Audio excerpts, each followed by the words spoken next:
Vamos a continuar entonces, ahora vamos a entrar a hablar sobre más allá del principio del placer, pero no sin antes explicarles un poco de otros trabajos antecedentes al principio de más allá del principio del placer. Retomaremos lo que vimos antes ya sobre la teoría de las pulsiones, donde yo les explicaba que la primera teoría de las pulsiones de Freud refería que eran dos grandes pulsiones. Siempre él ha trabajado el dualismo de las pulsiones, por esto de que en las neurosis siempre se han encontrado conflictos, ¿no? En la subjetividad. Entonces, planteaba las sexuales y las de autoconservación y del yo, y ambas buscan la satisfacción, ¿no? Vamos a agregar acá que Introducción al Narcisismo en 1914 plantea Freud que también en las de autoconservación o del yo hay elementos libidinales, hay elementos sexuales, es decir, de satisfacción sexual, teniendo en cuenta lo que hemos visto como sexualidad en Freud, que es cualquier tipo o todo tipo de satisfacción en el cuerpo. No estamos hablando solamente de la sexualidad de los órganos genitales, ¿verdad? Sino, por eso hablábamos de las etapas, ¿no? Oral, anal, que es la que más conocen ustedes, donde vemos una satisfacción en la boca, en el ano y otras partes del cuerpo que son libidinizadas y producen algún tipo de sensación de placer. Entonces, dice Freud, eh, ambas, tanto las sexuales como en las de autoconservación, hay sensaciones de placer en el cuerpo, incluso en pulsiones de hambre y sed, que ya no es solo instintivo precisamente por eso, porque hay un componente psíquico, ¿no?, que da lugar a la satisfacción, ¿no? O sea que la comida, el comer, el beber, no solamente es una forma de satisfacer al organismo en su necesidad básica, sino también hay algo que produce placer, ¿no? En la comida, en la bebida, hay una satisfacción. Entonces, eso es lo que se llama como la erotización, la libidinización, ¿no?, de este tipo de pulsiones que él plantea del yo. Entonces, ¿cuál sería, dice, la diferencia entre ambas si la sexualidad también está en las pulsiones de autoconservación?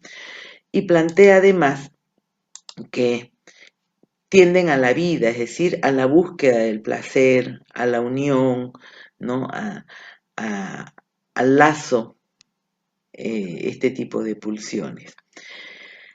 Será en más allá del principio de placer, que yo ya les explicaba, es un trabajo que lo viene reflexionando desde el 1919, lo publica en el 1920, luego, en el contexto este es muy importante tenerlo en cuenta en el contexto de la guerra, de la Primera Guerra Mundial, ¿no?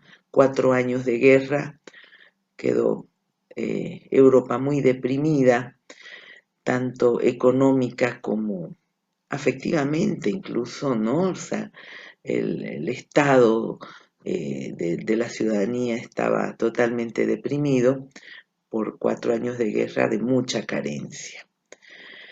Y se hace preguntas Freud, ¿no? ¿Qué pasaba con esta posguerra, con lo que empezó a llamarse como neurosis de guerra o neurosis traumática, ¿no?, que eran tipo de malestares donde se repetía eso que había hecho mal durante la guerra. Ya estando en paz, estando más bien en una acogida, después de haber estado al frente de la guerra, muchos de los soldados, mucha de la gente que fue a la guerra o los que la sufrieron, ¿no? ¿Por qué se repite aquello que hace mal? Se pregunta. ¿Por qué la tendencia a repetir los malos momentos si estamos sosteniendo, decía Freud, que buscamos el placer y que todo lo que hacemos es para disminuir el displacer, ¿no?, y esa tendencia al placer? Y fíjense que se llama la lectura, este trabajo de Freud, más allá del principio del placer, como que él encuentra que hay otra cosa más allá del principio del placer, ¿no? Y ahí es cuando dice, si estas pulsiones van hacia la satisfacción, ¿no? Del sujeto, van hacia el placer, la búsqueda del placer, ¿no? Plantea que en realidad el dualismo de la pulsión no son estas dos, sino estas serían la pulsión de vida, como les decía, y se contrapondrían a la pulsión de muerte, ¿no? Que está unido con esta compulsión a la repetición, volverla al origen, a lo inorgánico, ¿no? Para el psicoanálisis, eh, primero somos carne, somos orgánico, biología, y se va construyendo nuestro psiquismo, dirá Freud, más adelante hablamos de actualizando ya nuestra forma de teorizar sobre esto, la subjetividad, ¿no? Se va formando en la relación con el otro. Pero al principio somos solo biología, ¿no? Hasta llegar a lo no existente si vamos hacia el origen, ¿no? Entonces, volver esa compulsión de repetir y repetir algo nos va llevando a un origen, ¿no? Y es lo que plantea como la pulsión de muerte, a la no existencia.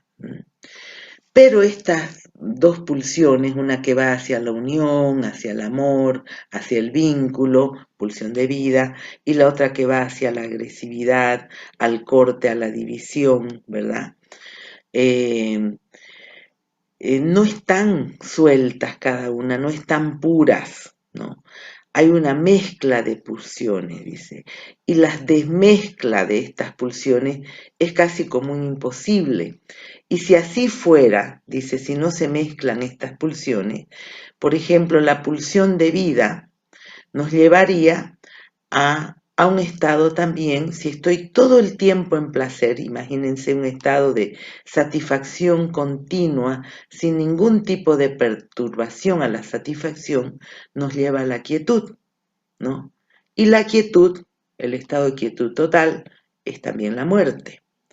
Bueno, y la pulsión de muerte también, suelta, sola, sin la pulsión de vida, nos lleva también a la muerte, ¿no? Por eso es que la vida es una mezcla de estas dos pulsiones.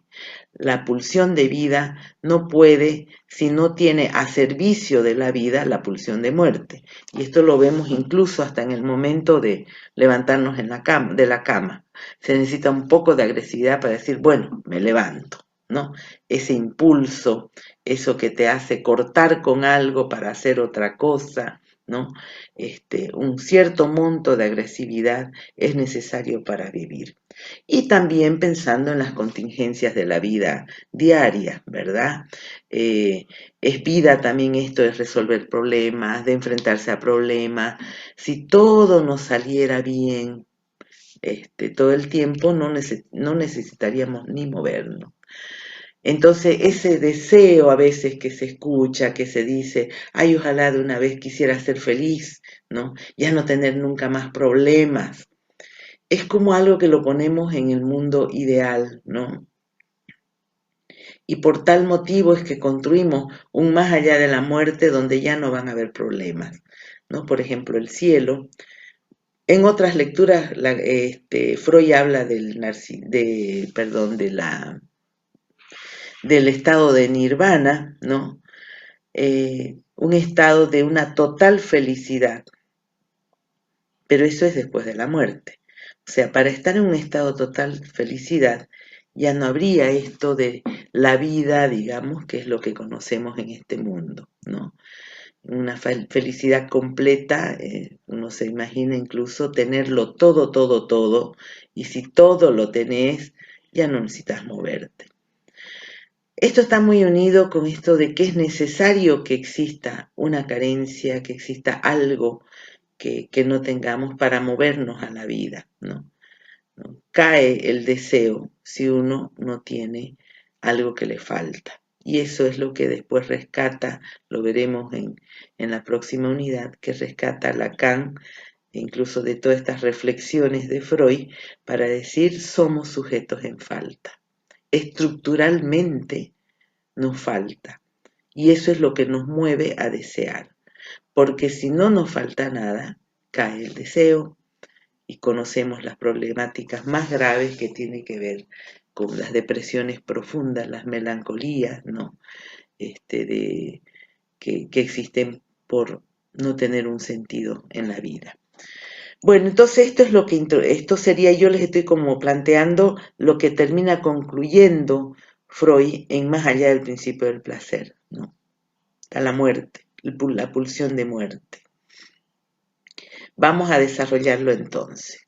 ¿Qué dice al respecto entonces en esta lectura? Más allá de los límites del principio del placer, la pulsión de muerte. Pero veremos algunos trabajos anteriores que nos acercan a lo que plantea ya en este trabajo principal que estamos viendo. En Formulaciones sobre los dos principios del acaecer psíquico, así se llama este trabajo de 1911, dice Freud, el yo placer no puede más que desear, trabajar por la ganancia de placer y evitar el displacer. De igual modo, el yo realidad no tiene más que aspirar a beneficios y asegurarse contra perjuicios. Entonces, acá es cuando está sosteniendo que lo que mantiene al psiquismo es este principio del placer regulado por el principio de realidad.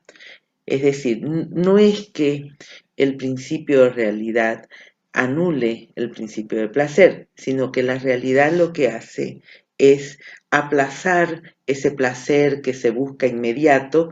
Si se acuerdan, hemos visto como en la primera tópica, en esta lectura de lo inconsciente, plantea Freud que el inconsciente está regido por el principio de placer y que se refiere a una satisfacción inmediata, ¿no?, de las necesidades, que busca esa satisfacción inmediata.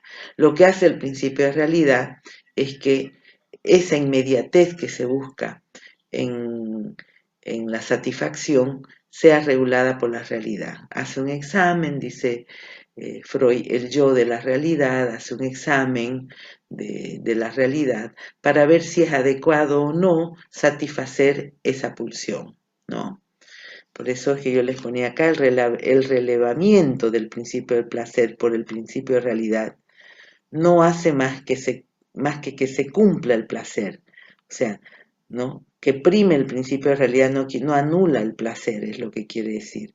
Lo aplaza el placer, lo posterga para hacerlo más duradero teniendo en cuenta la realidad externa, ¿no? O sea que la satisfacción de nuestra vida pulsional, ¿no?, al estar regulada por el yo realidad, por el principio realidad, ¿no?, permite que se satisfagan las pulsiones, pero no en forma de la inmediatez, que serían los actos impulsivos, que muchas veces producen más bien un daño al sujeto o a los demás y por lo tanto dificultades, ¿no? Eso es lo que sostenía Freud en esta época, 1911, ¿no? Y fíjense, pasaron 9 años, pasó todo ese tiempo, 4 años de guerra, un año más, y publica Más allá del principio del placer, con reflexiones donde dice, ¿será que es el principio del placer regulado por el principio de realidad lo que fundamenta el funcionamiento de nuestro psiquismo? Y acá tienen una cita. En el alma, dice, o sea, la psiquis, podemos decir, un lenguaje bastante antiguo, ¿no?, existe una fuerte tendencia al principio de placer, que es lo que él siempre aseveró. Pero, dice, ciertas otras fuerzas o constelaciones la contrarían, de suerte que el resultado final no siempre puede corresponder a la tendencia del placer. O sea, hay algo que hace, ¿no?, que parece ser que no es el principio del placer, ¿no?, que da lugar a esto. Ya yo les mostré la conclusión, ¿no?, habla de la pulsión de muerte. Entonces el objetivo de todo este trabajo, más allá del principio del placer de Freud, es cuestionar y refutar precisamente esto que él había sostenido, ¿no?, refutar al principio del placer como rector del psiquismo. No es el rector del psiquismo, dice Freud acá, ¿no? Y es muy interesante porque es esta la forma en cómo se ha ido progresando y alimentando la teoría psicoanalítica a partir de la experiencia clínica, ¿no? O sea, la teoría psicoanalítica, la teoría de Freud, ustedes ya lo han visto y lo están trabajando también en los casos, ¿no? Los casos que iba atendiendo Freud son los que le daban pie a ir teorizando. O sea que la teorización viene de la práctica clínica, ¿no? Y de la realidad, ¿no? Del contexto de la realidad. Fíjense que Freud está diciendo, este nuevo contexto deprimido después de una guerra nos plantea momentos traumáticos que nos hace pensar si realmente lo que nos guía es el placer, ¿no? También tiene otras lecturas sobre la guerra, ¿no? ¿Qué pasa con esto que nos lleva a enfrentarnos para incluso llegar hasta morir, digamos, por una patria, ¿no? Todo eso que implica una guerra. Entonces son tres los elementos con los que refuta esta misma teoría que le había dado como que el principio del placer rige al psiquismo. Una es precisamente las neurosis traumáticas o neurosis de guerra. La consulta se le va llenando de gente traumatizada por la guerra, sobre todo los soldados, gente que había estado al frente de situaciones de muerte, de la realidad misma de la muerte, ¿no? Y él relaciona esto con los sueños porque incluso podrían haber casos, como les he puesto acá, ¿no? Donde con mucha depresión, con hipocondrías incluso, angustias, delirios, ¿verdad? Pero otros no, y sin embargo en sus sueños repetían esta situación de guerra. ¿Cómo? ¿Acaso el psiquismo no está regido por el placer? ¿Mm? Esa fue, ¿no? Una de sus reflexiones que las vamos a profundizar ahorita. La otra es el Fordad, el llamado Fordad, que es un juego de carretel que muestra la repetición de lo doloroso. También lo vamos a ver. Y la tercera, que es la conclusión que saca de algo que ya venía hablando, que es la compulsión a la repetición. Repetir hasta llegar al inicio de algo, que es lo inorgánico, ¿no? La muerte, el no existir más, la no existencia, ¿no? El origen, ¿cuál es el origen nuestro? La no existencia. De esa no existencia surge la vida, ¿no? Está muy unido también con el materialismo, que luego también hace toda una teorización, el materialismo histórico, ¿no? Bueno, vamos entonces a la primera concepción, las neurosis traumáticas y el sueño. Entonces dice Freud, porque él teorizó sobre los sueños, ¿no? Si los sueños son una vía de realización de los deseos, ¿es posible que alguien pueda desear recordar de manera reiterada una vivencia de tal grado de displacer? ¿Es entonces realmente el sueño la vía para la realización de los deseos? O sea, si son una realización de deseo, ¿por qué no se reiteran estos sueños de displacer? Plantea Freud. Vamos un poco al origen, ¿no? Porque Freud ya en 1920 años antes, la interpretación de los sueños es una de sus obras más conocidas, ¿no? Donde dice él, el sueño no es otra cosa que un cumplimiento de deseo, ¿no? Incluso los sueños de displacer, dice, ¿no? De angustia, son también un cumplimiento de deseo. Y acá tenemos una cita donde lo fundamenta, en esta lectura de 1900, ¿no? Los sueños de displacer pueden ser también sueños punitorios, llamémoslos los sueños de angustia, que le decimos pesadillas, ¿no? O sea, esto que te produce displacer. Ha de concederse que admitiéndolos se agrega en cierto sentido algo nuevo a la teoría del sueño. Lo que con ellos se cumple es igualmente un deseo inconsciente, el de un castigo del soñante a causa de una moción de deseo no permitida, reprimida.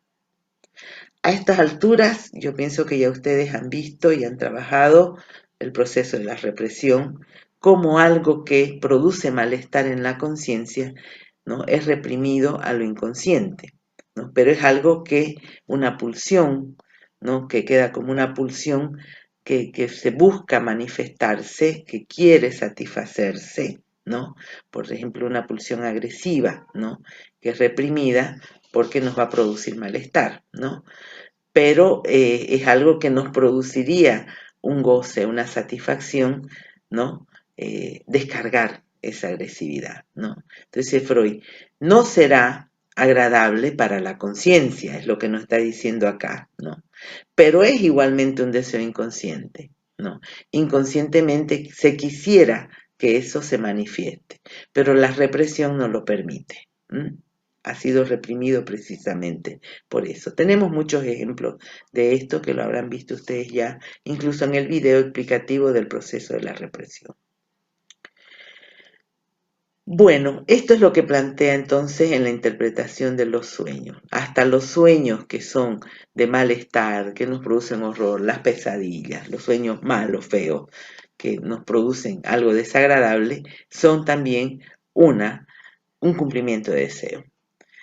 Pero ahora, en más allá del principio del placer, se agrega algo más. Empieza a atender personas que con esto de la neurosis traumática de la época de la guerra, donde los sueños son muy particulares, reconducen al sujeto una y otra vez, o sea, de manera compulsiva, a la situación traumática vivida y dándoles a ellos sentimientos de terror.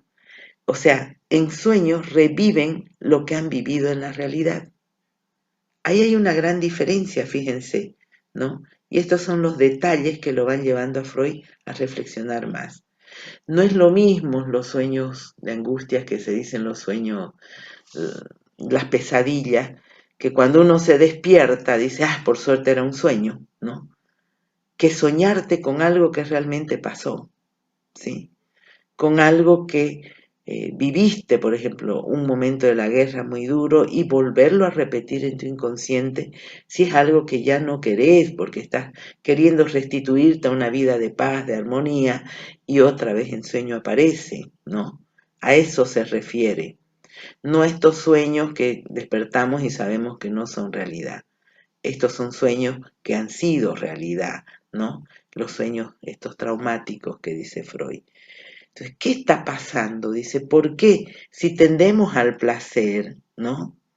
¿Por qué en el inconsciente aparece esto, ¿no? De esta manera. Entonces tenemos una cita de acá. Suponiendo que los sueños de estos neuróticos traumáticos no nos disuadan de afirmar que la tendencia del sueño es el cumplimiento de un deseo, suponiendo entonces de que no nos, aunque vemos este tipo de sueños, decimos, igual son un deseo, ¿no? Tal vez nos quede el expediente de sostener que en este estado la función del sueño, como tantas otras cosas, resultó afectada y desviada de sus propósitos. O sea, por haber tenido esto traumático, los sueños son un cumplimiento de deseo, pero sucede que por haber tenido algo traumático no pueden ser un sentimiento de deseo, un cumplimiento de deseo, ¿no? O bien, dice, tendríamos que pensar en las enigmáticas tendencias masoquistas del yo. Y entonces acaba entrando a decir, como si hubiese un componente agresivo contra sí mismo, ¿no? El masoquismo es la agresión contra sí mismo, sentir como una satisfacción, un placer, un cumplimiento de deseo de satisfacción a través del dolor sobre sí mismo. Sadismo es cuando eso es puesto para afuera, ¿no? Fíjense cómo ya va empezando a buscarle por qué surge, por qué tengo que soñar de lo que me quiero olvidar, o es por una tendencia agresiva, ¿no? De satisfacción en el dolor mismo, ¿no? O es que esto está entorpeciendo el cumplimiento de un deseo. Se va empezando a preguntar. Esto en la página 14 de Más allá del principio del placer. Entonces ese es el primer fundamento, ¿no? Para decir, no es el placer lo que está como central en el psiquismo. Y luego se va a esto que se denomina el Ford-Da, que tiene muchas cosas. Por ejemplo, a través del Ford-Da es que vamos nosotros trabajando después en la clínica con niños, ¿no? ¿De qué trata el Fordá? Él observa a su nieto de 18 meses que está jugando con un carretel, pero este juego lo hace cuando la madre se va. Precisamente la madre no está y juega. Y ahí es cuando dice Freud, está asimilando algo que tiene que ver con la ausencia de la madre, ¿no? Y lo empieza a observar y siempre lo jugaba, ¿no? Lo lanzaba al sonido de oh, fort, que en portugués, como en alemán, ¿no? Que en español quiere decir se fue, ¿no? Y lanza el carretel, se va. Y luego lo traía tirando de la cuerda exclamando da, en español acá está, ¿no? Se va y acá está, ¿no? Vuelve. Entonces, como asimilando, ¿no? La ausencia de la mamá, ¿no? Entonces acá tenemos, ¿no? Que el o, el for, es significación de la partida de la madre. Y el da, acá está la vuelta, ¿no? Es el regreso de la madre. Pero le llama algo la atención en este juego a Freud, ¿no? Como que algo que no es el placer lo satisface a este niño. E insistía el niño en repetir, sobre todo el primer momento del juego, esto del carretel alejado, el irse, ¿no? Y el otro lo hacía rapidito, o sea, traerlo de nuevo. Pero donde se ve que hay como una satisfacción, como incluso en el sufrimiento, podríamos decir, de la separación de la madre, ¿no? En esto de el carretel que se va. ¿Por qué pasa esto?, se pregunta. ¿Cómo es posible conciliar con el principio del placer un juego en el que se repite una experiencia desagradable? O sea, siendo que él debería más bien gustarle el momento en que vuelve el carretel a él, ¿no? En el acá está, ¿no? Sentir más satisfacción. Sin embargo, lo que más le gusta repetir es el tirar el carretel. Esto es muy parecido, y fíjense ustedes, porque pasa a ser esto una de las primeras formas de juego de los niños, juegos que simbolizan sus estados afectivos, sus vivencias, ¿verdad? La vivencia de la separación, por ejemplo, esto de están de repente en su sillita y tiran las cosas para abajo y uno se lo levanta y lo vuelven a tirar y pueden estar horas y el que se cansa es uno de ir recogiendo cada vez el juguete. ¿Y qué es lo que le interesa, qué es lo que le produce una sensación al niño? Es tirar el juguete, alejarlo, ¿no?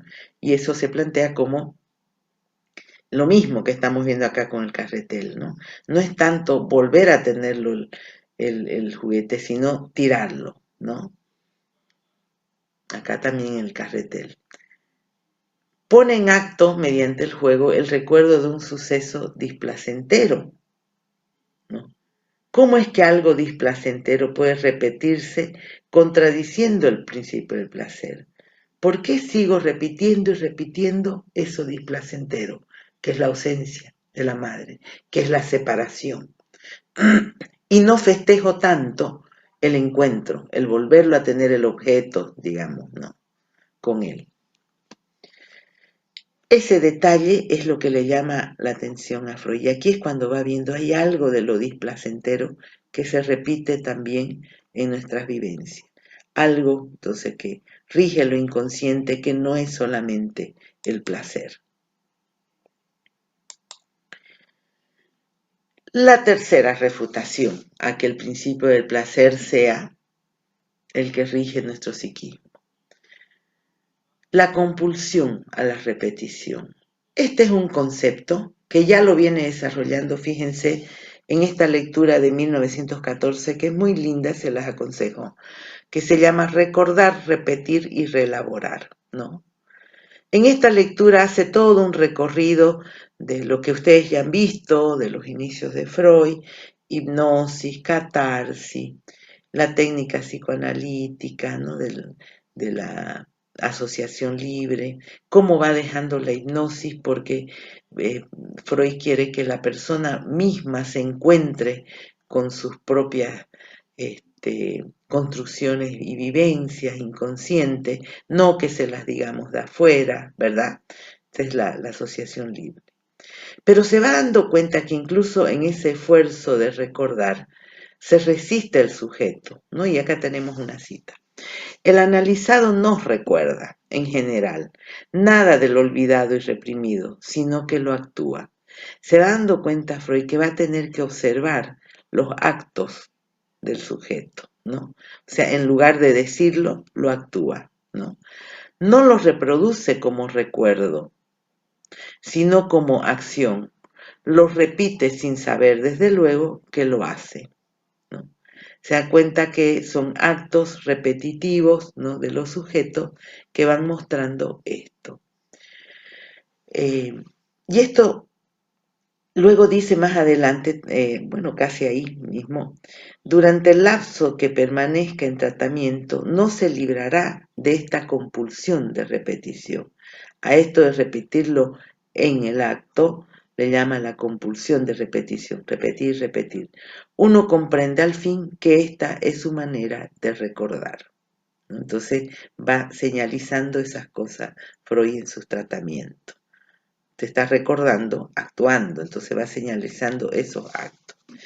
Por ejemplo, para que puedan entender un poco a qué se refiere esto, en nuestra época vemos muchas situaciones de violencia de repente en las parejas o maltratos, ¿no? Y las personas se separan y de repente buscan otra pareja y vuelven otra vez al maltrato, ¿no? Ya de repente de otra manera que no los reconoce, pero vuelve de nuevo, ¿no? ¿Por qué se repite eso? ¿Por qué las relaciones se vuelven a repetir, aunque la persona no se dé cuenta, no se da cuenta que está repitiendo? Incluso hasta puede negarlo, decirle, no, él es diferente, porque él lo hace por esto otro, no sé qué. Sin embargo, sigue poniéndose en el mismo lugar, ¿no? Entonces, esa compulsión a repetir algo, ¿de dónde viene? Si se supone que el psiquismo lo que busca es el placer. Entonces se va dando cuenta, Freud ya viene hablando de esta época, pero lo hace en relación al recordar, ¿no? O sea, no, sino que repite en la acción, en sus eventos de vida, repite, ¿no?, esto que está en su inconsciente. Otra lectura que ya es, fíjense, lo siniestro se llama, lo ominoso también a veces tiene como título, esta lectura que es ya de la época de la posguerra, la escribe cuando está reflexionando ya el tema de más allá del principio del placer, ¿no? 1919. En el inconsciente existe un imperio de la compulsión a la repetición, dice, lo cual depende de la naturaleza más íntima de las pulsiones y que tiene suficiente poder para doblegar el principio del placer. Entonces, como un resumen que les estoy poniendo acá de lo que dice en esta lectura, ¿no? O sea, cómo la compulsión a la repetición puede incluso doblegar al principio del placer. Eso es lo que ya empieza a decir acá. Esto es lo que da lugar a lo siniestro de ciertos aspectos de la vida anímica, decía él en esa época, ¿no? Acá estoy parafraseando un poco lo que él dice acá. Entonces, como hay entonces una tendencia interna, es lo que está planteando un imperio de la compulsión de repetición, ¿no? Como algo que empieza a dominar al principio del placer. Entonces estas son como preámbulos, ¿no?, donde ya habla de la compulsión a la repetición, ¿no? Entonces ya en más allá del principio del placer dice, la compulsión a la repetición corresponde a lo reprimido inconsciente. Entonces en el inconsciente no está regido solamente por el principio del placer, sino por esta compulsión a repetir. Las resistencias provienen del yo del paciente que está al servicio del principio del placer, pues quieren ahorrar el displacer que supondría la liberación de lo reprimido. Entonces, se pregunta Freud, ¿qué relación guarda este principio de placer con la compulsión a la repetición? Si sabemos que la compulsión a la repetición es una exteriorización forzada, porque sale en acto, no como recuerdo, de lo reprimido, ¿no? Y dice en esta cita, no contradice al principio del placer. El displacer para un sistema, o sea, para la conciencia, por ejemplo, y al mismo tiempo satisfacción es displacer para un sistema, para la conciencia, y al mismo tiempo es satisfacción para el otro, para el inconsciente. ¿Sí? Pero el hecho nuevo y asombroso que ahora debemos describir es que la compulsión de repetición devuelve también vivencias pasadas que no contienen posibilidad alguna de placer, que tampoco en aquel momento pudieron ser satisfacciones, ni siquiera de las mociones pulsionales reprimidas desde entonces. Entonces acá nos está marcando esta reflexión que yo ya les planteaba antes, ¿no? Que no es esta la explicación de que, bueno, no es placer para la conciencia, pero es placer para el inconsciente. Pero él dice, hay cosas que no son placer en el inconsciente, ¿no? Que ni siquiera en su origen fueron algo placentero, retenido y reprimido, sino que en su inicio ya fueron displacer, como lo vemos en la guerra, ¿no? O sea, ¿por qué soñar con las bombas y con toda la muerte y todo eso de la guerra si fue algo displacentero? En ningún momento eso fue placer, ¿no? Vuelve a retomar acá, ¿no? Y otra cita que dice, en la vida anímica existe realmente una compulsión de repetición que se instaura más allá del principio del placer. Entonces está diciendo, ¿qué hay más allá del principio del placer? Esta compulsión a repetir eso doloroso, ¿no? Compulsión y repetición entonces, de repetición entonces, y satisfacción pulsional, placentera, directa, parecen entrelazarse con íntima comunidad. Es decir, que en el inconsciente lo que hay es compulsión a la repetición y principio de placer, esta pulsión placentera, ¿no? Ambas, ya no es solamente que rige el placer, sino esta compulsión a repetir. Nuestra concepción, dice en otra cita, ahí mismo, más allá del principio de placer, me olvidé ponerle comillas, fue desde el comienzo dualista, siempre, ¿verdad? ¿Se acuerdan que el primer dualismo era, por un lado, las pulsiones sexuales y por otro, las de autoconservación? Y luego se da cuenta de que ambas van a lo mismo, son libido ambas, ¿no? Entonces van hacia la vida, ¿no? Y dice, nuestra concepción fue desde el comienzo dualista y lo es de manera todavía más tajante hoy, cuando hemos dejado de llamar a las opuestas pulsiones yoicas y pulsiones sexuales para darle el nombre de pulsiones de vida y pulsiones de muerte. Y esto es, ¿no?, lo que plantea en más allá del principio del placer. No solamente tenemos pulsión de vida, placer, ¿no?, sino pulsión de muerte en el inconsciente.